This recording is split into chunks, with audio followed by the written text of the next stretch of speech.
Many people call me Slender. Many people know me by that name.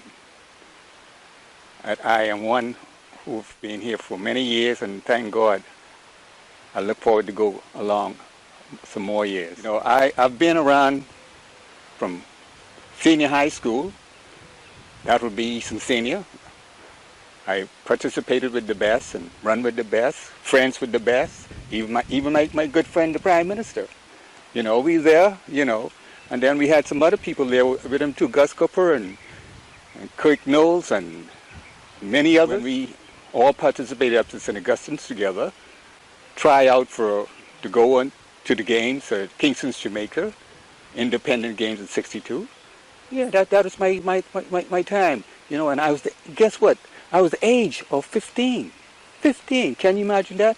And that's the first time I've ever been out the whole entire Bahamas. But back then in '62, I run with the best, Cape Cano, in the 1,500 meters. I led him for three laps. And after the race, he came to me, he says, if you travel, you'll be better in what you've been doing today.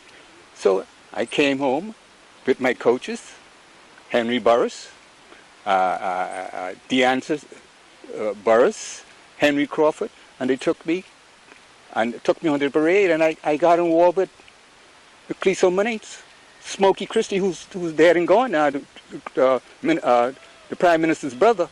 They used to hold my hand and pull me around the Eastern Parade. This is how it is done. You understand? I say, but today, we don't have that today.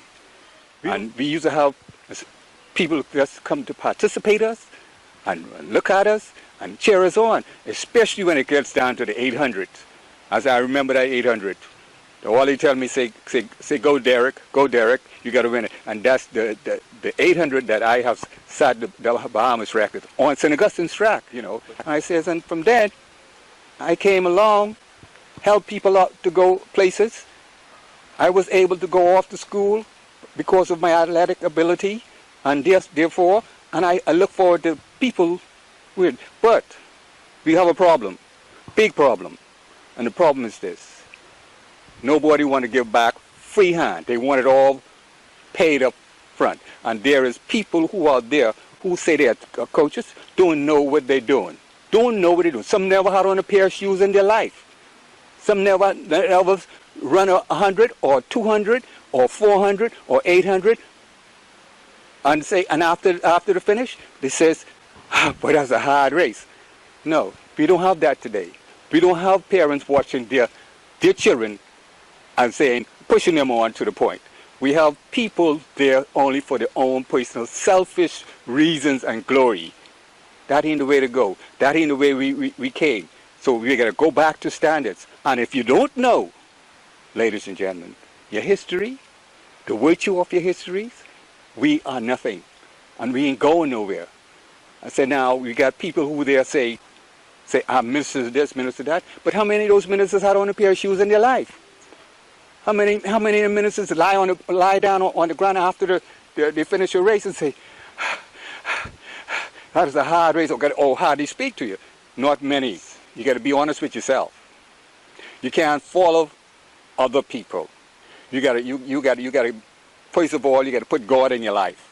If God is not in your life, you can walk by the wayside and don't even know where you're going. So, and you sit down and talk with the elders. You don't look at the elder people as they are nothing, because that's their experience. That's the virtue as to where you're going to go. You don't have the coaches demonstrating to the athlete as to how I want you to look, how I want you to bring up your leg, what part of the track I want you to go forward for it. You know, we don't have that today. Any help I could give to anybody, I'm open. But I don't believe in people using me. I like to help people, because when it's my time, people help me. People hold my hand. There is people still today I respect, and any place I go, they say, Cambo, are you still running? Or Slender, are you still running?